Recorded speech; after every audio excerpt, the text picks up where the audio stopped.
Hello student, good morning. मैं गोकुल आज आपके लिए इस वीडियो में लेके आया हूँ क्लास 9th विज्ञान चैप्टर 11 कार्य ऊर्जा वर्क एंड एनर्जी। इसका आज हम पार्ट 7 पढ़ने वाले हैं, जिसमें हम पढ़ेंगे ऊर्जा संरक्षण के नियम की व्याख्या हम किस प्रकार से समझ सकते हैं। तो सबसे पहले हम देखेंगे कोयले में संरक्षित ऊर्जा का प्रकाश और ऊष्मा ऊर्जा में परिवर्तन कैसे होता है। तो इसके लिए हमें पता है कि कोयला एक ईंधन है और जिसे जलाने पर उसमें संरक्षित ऊर्जा को प्रकाश व ऊष्मा ऊर्जा में परिवर्तित किया जाता है। तो कोयला एक ईंधन है और जब इसको जलाते हैं, उसका दहन किया जाता है, तो दहन करने से हमें प्रकाश प्राप्त होता है और साथ ही ऊष्मा ऊर्जा है वो हमें प्राप्त होती है। ठीक है, सेकंड उदाहरण हम देखते हैं। थर्मल पावर स्टेशन में ऊष्मा ऊर्जा का विद्युत ऊर्जा में परिवर्तन। थर्मल पावर स्टेशन में ऊष्मा ऊर्जा का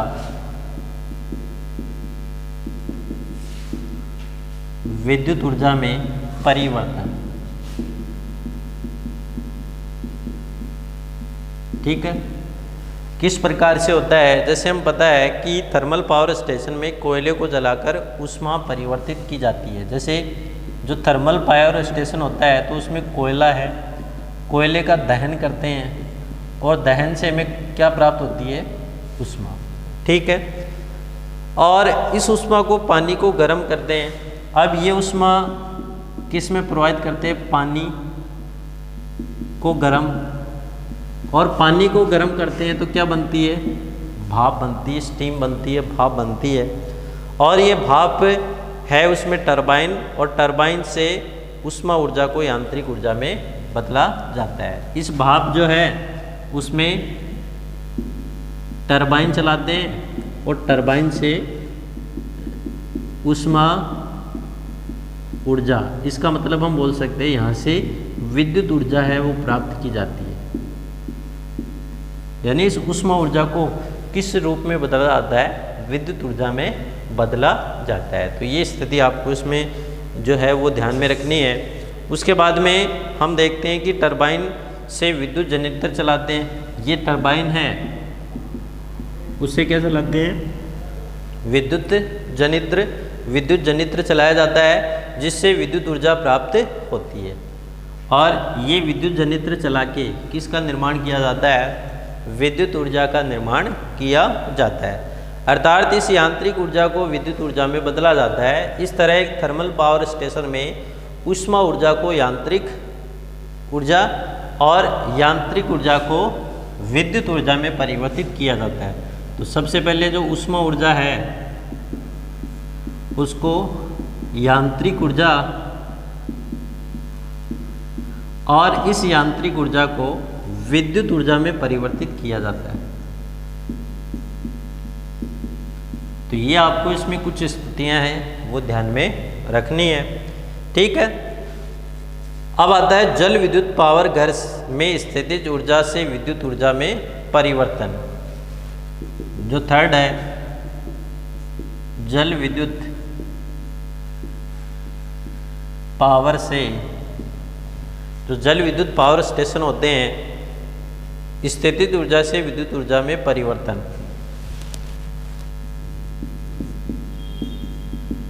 स्थितिज ऊर्जा से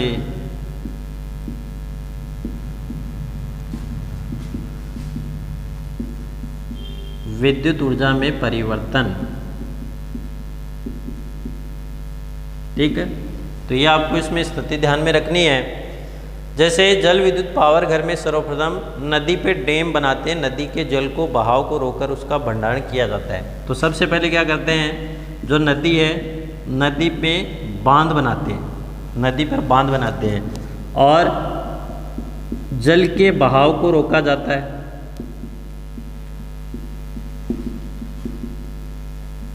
ठीक है, जल के बहाव को रोका जाता है। नदी है उसके ऊपर बांध बना के जल के बहाव को रोका जाता है, उसका भंडारण किया जाता है, अर्थात नदी के जल की स्थिति में परिवर्तन किया जाता है। या हम बोल सकते हैं उसका भंडारण किया जाता है जल का, या हम बोल सकते हैं नदी की स्थिति में परिवर्तन किया जाता है। तो जल के बहाव को रोका जाता है, उसका भंडारण किया जाता है, नदी की स्थिति में परिवर्तन किया जाता है, जिससे जल में ऊर्जा स्थितिज ऊर्जा के रूप में संरक्षित होती है। और ये जो ऊर्जा है उसके अंदर वो किस रूप में संचित होती है?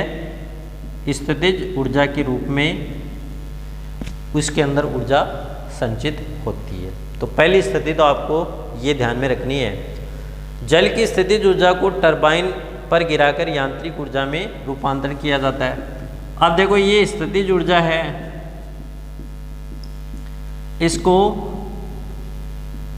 टरबाइन पर गिराकर किस ऊर्जा में परिवर्तित करते हैं? यांत्रिक ऊर्जा में परिवर्तित किया जाता है। तो स्थितिज ऊर्जा है उसको टरबाइन पर गिराकर यांत्रिक ऊर्जा में परिवर्तित किया जाता है, और यांत्रिक ऊर्जा को जनरेटर से जोड़कर विद्युत ऊर्जा प्राप्त की जाती है। और इसको जनरेटर से जोड़कर जनित्र से जोड़कर किस ऊर्जा को प्राप्त किया जाता है? विद्युत ऊर्जा को प्राप्त किया जाता है। ठीक है, तो ये कुछ स्थितियाँ आपको इसमें ध्यान में रखनी है। इस प्रकार एक हाइड्रो इलेक्ट्रिक पावर स्टेशन से जल की स्थिति में परिवर्तित कर जल की स्थितिज ऊर्जा को विद्युत ऊर्जा में बदला जाता है। और इस तरह हम देखते हैं कि ऊर्जा केवल एक स्वरूप से दूसरे रूप में बदला जाता है, और ऊर्जा को ना तो बनाया जाता है और ना ही उसका विनाश किया जाता है, उसको नष्ट किया जाता है। तो ध्यान से देखना, जल विद्युत पावर घर से स्थितिज ऊर्जा का विद्युत ऊर्जा में कैसे परिवर्तन होता है। तो सबसे पहले क्या किया जाता है? जो नदी होती है उस नदी के ऊपर बांध या डैम बनाए जाते हैं। और ये बांध व डैम क्यों बनाए जाते हैं? ताकि जल के बहाव को रोका जा सके। अर्थात जल के बहाव को रोकने के लिए नदी है उसके ऊपर क्या बनाए जाते हैं? बांध बनाए जाते हैं। और बांध बनाकर इस जल को क्या किया जाता है? भंडारित किया जाता है, उसका भंडारण किया जाता है। अब भंडारित करने के उपरांत या हम बोल सकते हैं कि जब उसका भंडारण कर लेते हैं या नदी की स्थिति में उसमें परिवर्तन किया जाता है, नदी की स्थिति में परिवर्तन किया जाता है। और ये नदी की स्थिति में परिवर्तित करने के उपरांत उस जल के अंदर जो ऊर्जा होती है उस ऊर्जा को कौन सी ऊर्जा के नाम से जाना जाता है? स्थितिज ऊर्जा के नाम से जाना जाता है। ठीक है, अब ये जो स्थितिज ऊर्जा है, इस स्थितिज ऊर्जा में टरबाइन घुमाकर, यानी जल को अचानक से छोड़ा जाता है उस बांध से। इसका मतलब उस जल के अंदर स्थितिज ऊर्जा है, उस स्थितिज ऊर्जा में टरबाइन को घुमाया जाता है, और टरबाइन को घुमाकर उस ऊर्जा को यांत्रिक ऊर्जा में परिवर्तित किया जाता है।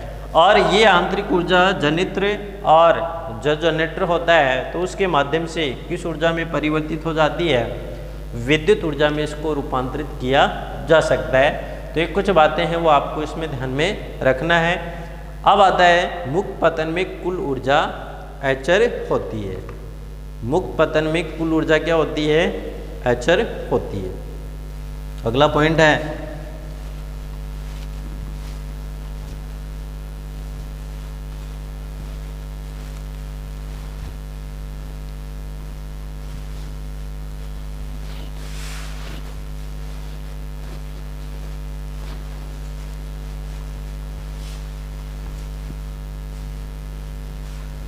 मुक्त पतन में कुल ऊर्जा अचर होती है।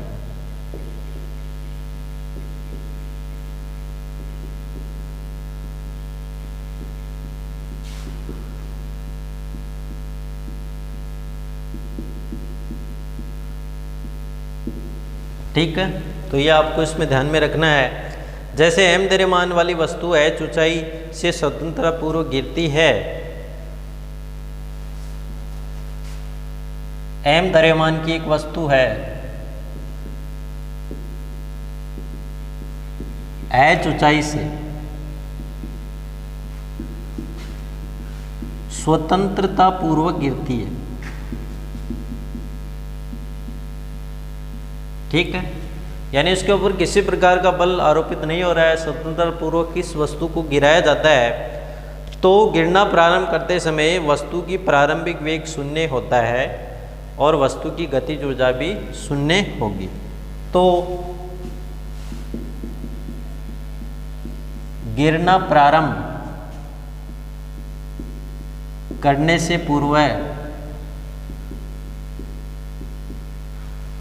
वस्तु की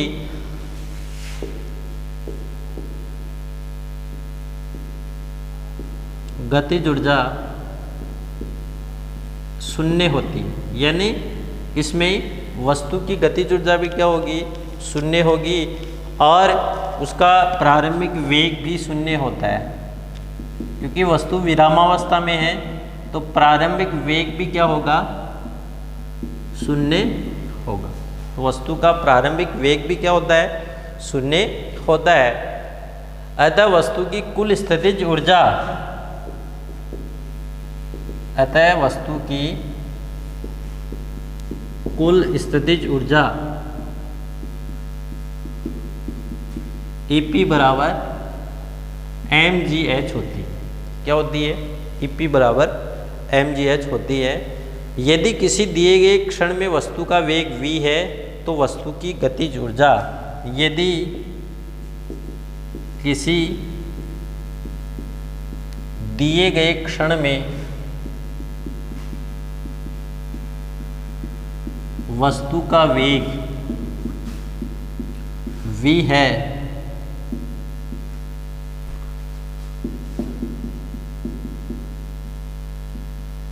तो गतिज ऊर्जा 1/2 mv² होगी। तो गतिज ऊर्जा का मान कितना होगा, 1/2 mv² प्राप्त होता है। ठीक है। जैसे जैसे वस्तु नीचे गिरती है गतिज ऊर्जा बढ़ती है और स्थितिज ऊर्जा कम होती है। जैसे जैसे वस्तु नीचे गिरती है तो गतिज ऊर्जा तो बढ़ेगी और स्थितिज ऊर्जा घटती है। तो गतिज ऊर्जा बढ़ेगी, वह स्थितिज ऊर्जा घटती है। तो गतिज ऊर्जा उसकी बढ़ती है और साथ ही साथ उसकी जो स्थितिज ऊर्जा है उसमें कमी होती है। जब वस्तु पृथ्वी पर पहुंचने वाली होती है, पृथ्वी पर पहुंचने वाली होती है, ठीक है, यानी जब वस्तु पृथ्वी पर पहुंचने वाली होती है अर्थात h बराबर 0 हो, अर्थात h बराबर 0 हो, तो ध्यान रखना h का मान जब 0 हो उस स्थिति में गतिज ऊर्जा अधिकतम और स्थितिज ऊर्जा न्यूनतम होती है। तो ध्यान रखना गतिज ऊर्जा अधिकतम व स्थितिज ऊर्जा न्यूनतम प्राप्त होती है। यानी जब h का मान 0 होता है तो उस स्थिति में गतिज ऊर्जा तो अधिकतम होती है और स्थितिज ऊर्जा उसकी न्यूनतम होती है। ठीक है। लेकिन एक वस्तु के मुक्त पतन की प्रत्येक स्थिति में गतिज ऊर्जा और स्थितिज ऊर्जा का योग अचर होता है, किंतु मुक्त पतन की स्थिति में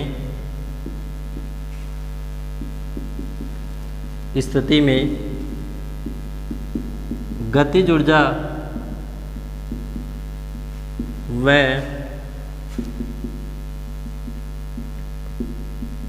स्थितिज ऊर्जा का योग अचर होता है। यानी उसकी गतिज ऊर्जा और जो स्थितिज ऊर्जा है उसका योग क्या होता है, अचर होता है। तो हम लिख सकते हैं स्थितिज ऊर्जा प्लस गतिज ऊर्जा बराबर क्या होती है, एचआर। कांस्टेंट होता है, उसका मान नियत होता है। या हम लिख सकते हैं स्थितिज ऊर्जा को कैसे लिख सकते हैं, mgh प्लस हाफ mv² बराबर एचआर। नियत होती है जब मुक्त पतन की स्थिति में वस्तु को गिराया जाता है। अतः मुक्त पतन के क्रम में प्रत्येक क्षण स्थितिज ऊर्जा का रूपांतरण गतिज ऊर्जा में होता है और किसी वस्तु के मुक्त पतन के प्रत्येक क्षण में कुल ऊर्जा अचर रहती है। किसी वस्तु की गतिज ऊर्जा और स्थितिज ऊर्जा का योग उसकी यांत्रिक ऊर्जा होती है। किसी वस्तु की स्थितिज व गतिज ऊर्जा का योग उसकी यांत्रिक ऊर्जा होती है। ठीक है, तो ये आपको इसमें कुछ स्थितियां हैं वो ध्यान में रखनी है। तो देखना इसमें फिर से इसको देखते हैं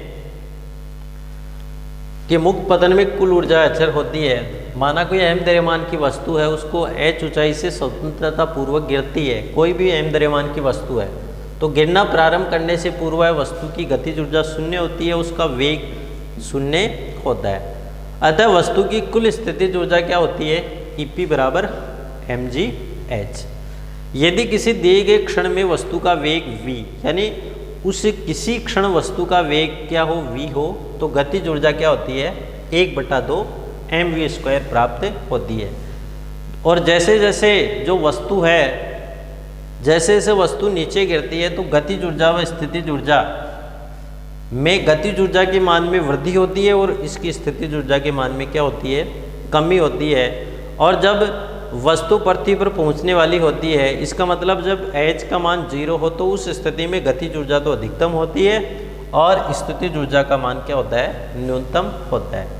अब बात आती है मुक्त पतन की, कि मुक्त पतन की स्थिति में जो गतिज ऊर्जा और स्थितिज ऊर्जा का योग क्या होता है? एचर होता है। अर्थात स्थितिज ऊर्जा प्लस गतिज ऊर्जा बराबर एचर। तो स्थितिज ऊर्जा होती है mgh प्लस हाफ mv² बराबर कांस्टेंट होता है। और किसी वस्तु की जो स्थितिज और गतिज ऊर्जा का योग जो होता है वो उस वस्तु की कौन सी ऊर्जा कहलाती है? यांत्रिक ऊर्जा कहलाती है। ठीक है, तो ये आपको इसमें कुछ बातें हैं वो ध्यान में रखना है। तो इस प्रकार जो है वो हम इसको आसानी से समझ सकते हैं। अब हमारा अगला पॉइंट होगा कार्य करने की दर, पावर या शक्ति। ठीक है, तो कार्य करने की दर या शक्ति किसे कहते हैं, तो इसके बारे में हम देखते हैं। तो कार्य करने की जो दर होती है उसी को हम किस नाम से जानते हैं? शक्ति के नाम से जानते हैं।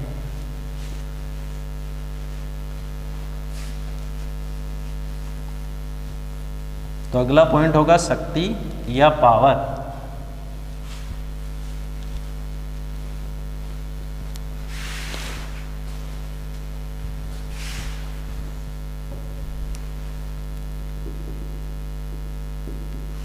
शक्ति या पावर तो हम कैसे परिभाषित लिख सकते हैं? कार्य करने की दर शक्ति कहलाती है। ठीक है, तो कार्य करने की दर को किस नाम से जाना जाता है? शक्ति के नाम से जाना जाता है। ठीक है, यदि कोई वस्तु t समय में W कार्य करती है तो शक्ति, यदि कोई वस्तु t समय में W कार्य करती है तो शक्ति P निम्न होगी। ठीक है, तो शक्ति P बराबर कार्य W बटा समय T। ठीक है, तो कार्य P, तो शक्ति P बराबर कार्य W बटा समय T। तो ये आपको सूत्र इसमें ध्यान में रखना है। अब आती है शक्ति की इकाई।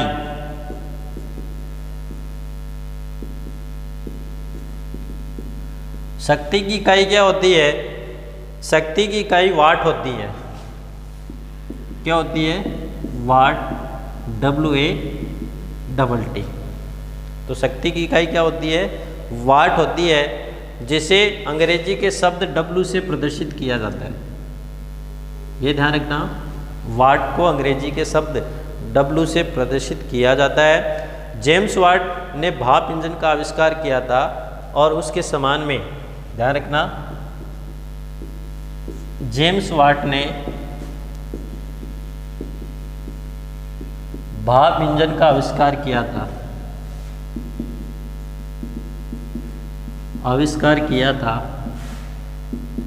उसके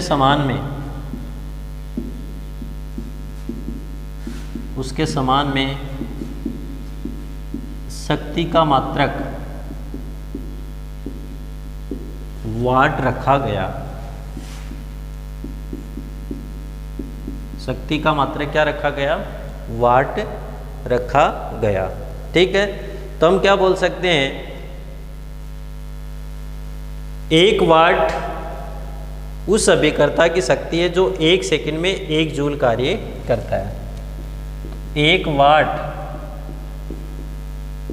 उस अभिकर्ता की शक्ति है, जो 1 सेकंड में 1 जूल कार्य करता है। ठीक है, यानी 1 वाट उस अभिकर्ता या एजेंट की शक्ति है जो 1 सेकंड में 1 जूल कार्य करता है। ठीक है, अब या दूसरे शब्दों में हम बोले, यदि कोई वस्तु या मशीन 1 जूल प्रति सेकंड की दर से कार्य करती है, यदि कोई व्यक्ति,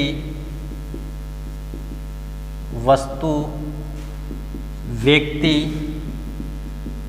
या मशीन, तो वस्तु मान लो, व्यक्ति मान लो या मशीन मान लो, 1 जूल प्रति सेकंड की दर से कार्य करता है, 1 जूल प्रति सेकंड की दर से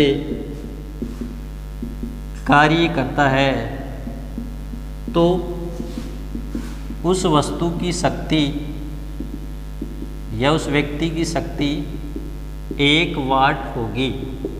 ठीक है, तो उस व्यक्ति की शक्ति क्या होती है? 1 वाट शक्ति होती है। या हम बोल सकते हैं, यदि ऊर्जा के उपयोग की दर 1 जूल सेकंड हो तो शक्ति 1 वाट होगी। या यदि ऊर्जा के खपत की दर, यदि ऊर्जा के खपत की दर या उपयोग की दर 1 जूल प्रति सेकंड हो, 1 जूल प्रति सेकंड हो, तो शक्ति 1 वाट होगी। ध्यान रखना, तो शक्ति भी कितनी होती है? 1 वाट होती है। ठीक है, तो इस प्रकार जो है वो हमने इस वीडियो के अंतर्गत मुख्य रूप से शक्ति के बारे में जाना, और उसके साथ ही हमने इस वीडियो के अंतर्गत ऊर्जा संरक्षण का नियम है और कुछ न्यूमेरिकल है उसके बारे में इसमें जाना। और हमारा अगला पॉइंट होगा तो उसमें हम ये जो शक्ति है इसका हमने बेसिक मात्रक तो जाना, उसके बड़े मात्रक क्या होते हैं, औसत शक्ति क्या होती है, और कुछ न्यूमेरिकल के द्वारा इस चैप्टर को कंप्लीट करेंगे अगले वीडियो के अंतर्गत।